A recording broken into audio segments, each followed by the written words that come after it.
Meanwhile, in Epiphany,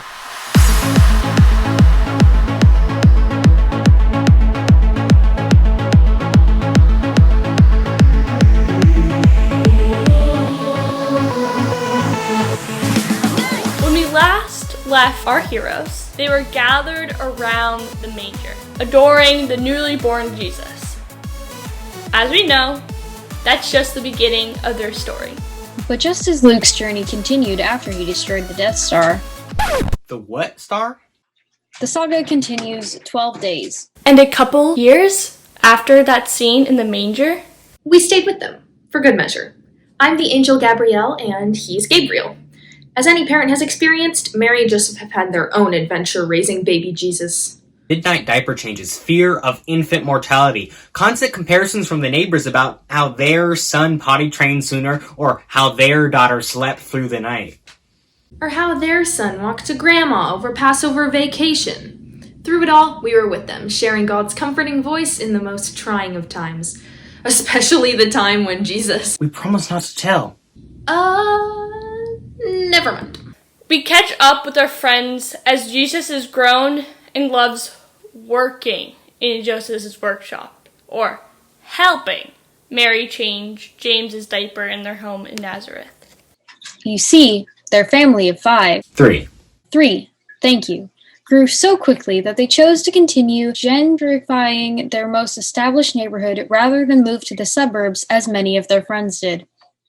So here we are, helping and working and living and being a growing family in a small hill town in northwestern Israel.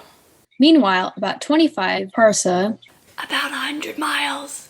south, the latest from the Herod family, imaginatively named, Herod sits as Tetrarch of Galilee and is very insecure, ruler, and a little crazy. We have come seeking the king. Well, here I am. I'm sorry, Your Highness. We're looking for the new king. It has been a few years since my coronation, but it's me, and you haven't come to see me yet, so I'd be happy to welcome you in court.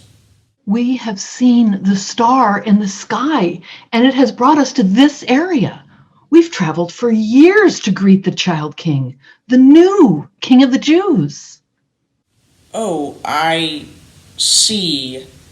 He's gone for some milk. He'll be back in a second. But you all can wait here for now.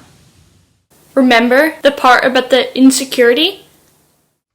For years we tried to share this wonderful news. But some people just don't pay attention to dreams. Okay, so-called learned scribes and chief priests, do what you do in this era and tell me where this impostor is so that I can kill him. We shall scroll through our most ancient texts. But there's a problem. And what's that? Our best book is broken. Then fix it. We'll need some goo or some glue to bind the book with the answer. Glue a book? Use goo or some glue. Fine. Whatever. Just glue it.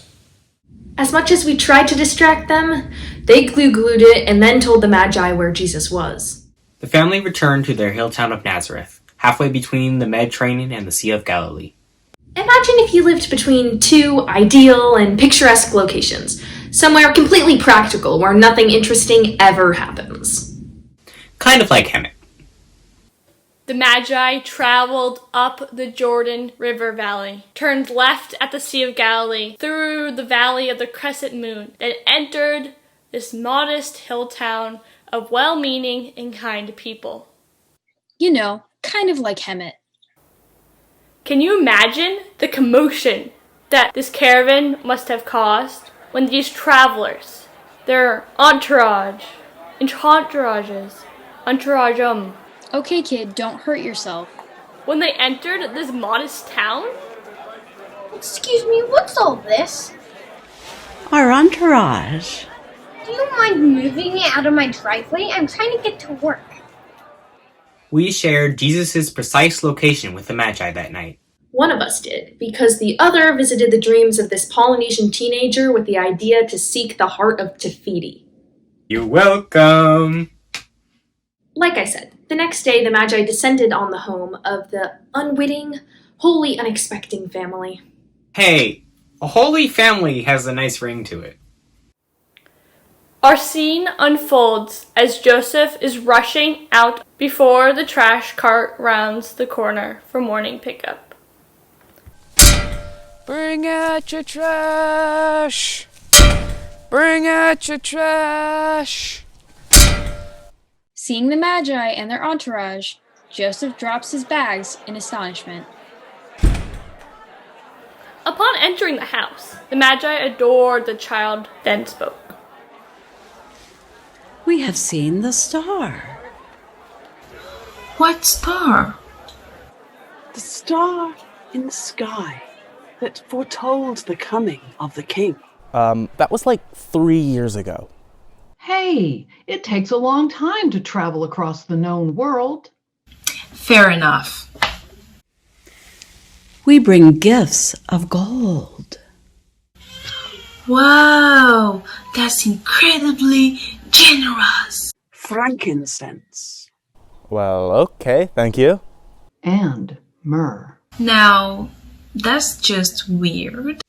After seeing the star, We have traveled in and out of weeks and almost over a year to where the wild things are.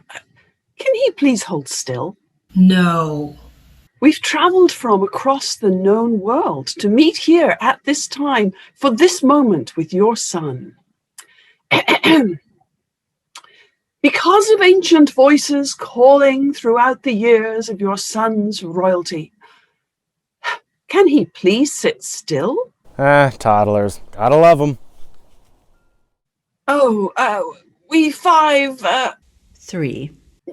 three Magi, having heard the ancient voices calling throughout the years of your son's rule. Remember how Herod is very insecure and a little crazy?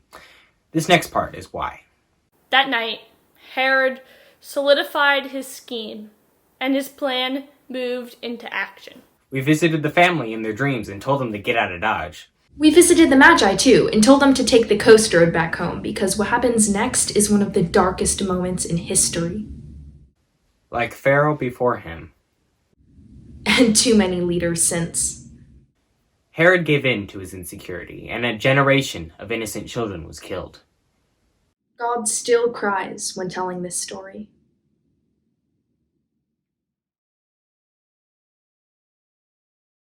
You see, because of Magi And shepherds. And angels. And innkeepers. And you. Billions of people have known about Jesus. Christmas is when Jesus was revealed to modest locals. Epiphany is when Jesus was revered by astrologers and scientists and scholars and Gentiles. The outsiders. The rest of us.